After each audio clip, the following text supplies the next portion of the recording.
So I think I notice this a lot in my life in the city and just all over in the city, meaning Manhattan.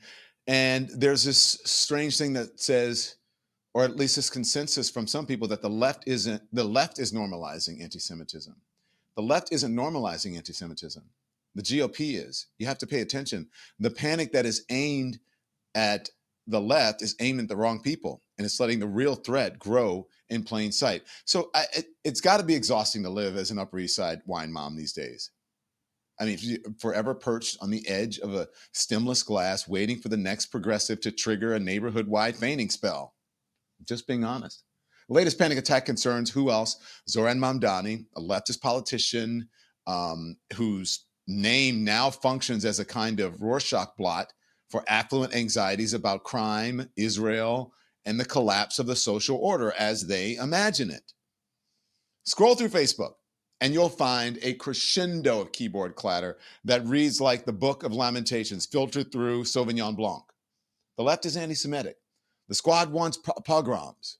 And Mamdani is personally ushering in a new era of peril for New York's Jews. Now, I understand that there's concern about anti-Semitism, and there is. There's anti-Semitism is on the rise. But some of this panic is irrational.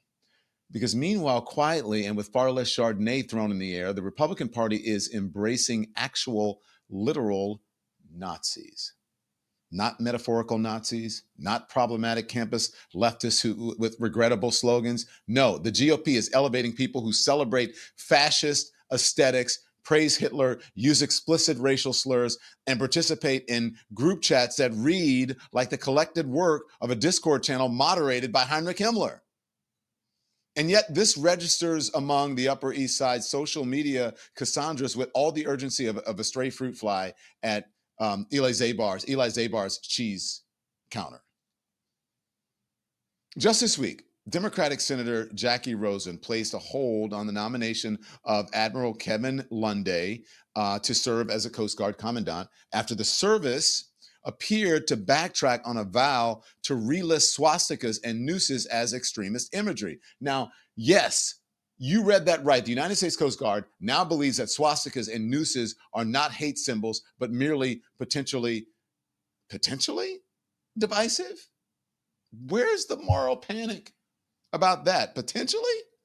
As if the swastika were an ambiguous ink blot that could just as easily represent genocide or a rustic Scandinavian folk pattern, as if the noose were not the most recognizable calling card of white terror in this country, in American history.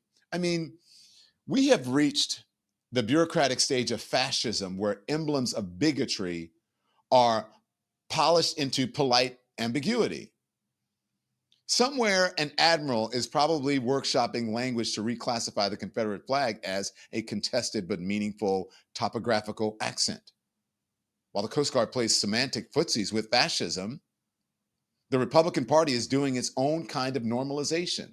Pay attention, people. Earlier this year, leaked group chats reveal that Paul Ingrassia, a Trump nominee for a federal oversight position, described himself as having a Nazi streak. His defenders insist it was self-deprecating humor, a claim that really strains credulity. Nobody jokes about having a Nazi streak unless that streak is less an ironic flourish and more a personal creed. The chats include racial slurs, praise of white civilization, and explicit rejections of the idea that all human beings are created equal. Other participants compared him favorably to someone suited for the Hitler Youth, which may be the most unintentionally honest endorsement of the Trump era yet. In any functioning democracy, this would be the end of anyone's career. In today's GOP, it barely counts as a Tuesday. And this is not an isolated incident. There are the sprawling youth Republicans group chat that the leaks, remember we reported on that, a 2,900-page archive of racist, anti-Semitic, and genocidal rhetoric that reads like the unfiltered thoughts of a Telegram channel designed by a bored demon. Talk of gas chambers, praise of Hitler, sexual fantasies involving political violence, endless obsessive racism. These are not fringe teenagers yelling into the void. These are future Republican operatives, congressional staffers, candidates, and think tank interns, the people who will be on cable news on the channels as pundits or contributors, maybe even correspondents, maybe even anchors in 10 years, explaining why the party's latest policy proposal is not authoritarian, just misunderstood. And through all of this, the Upper East Side Facebook moms remain fixated on Zohran Mamdani. Why? Because it's easier to scold the left than to confront the reality of a right wing that is no longer flirting with extremism, but openly dating it. The left, for all its internal fights and messy rhetoric, is not the engine of rising anti-Semitism in America. It's just not. The evidence is elsewhere, and it's hiding in plain sight, in the Coast Guard's cowardly classifications, and in Gracia's messages, and in the bubbling cesspools of Republican youth organizations, in the whitening glare of Donald Trump's America. If we are serious about confronting anti-Semitism, then we should confront it honestly. We should not confuse the discomfort of wealthy New Yorkers with actual danger.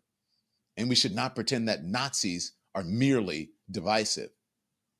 The threat is not Zohran Mamdani. The threat is a political party that is quite literally embracing swastikas.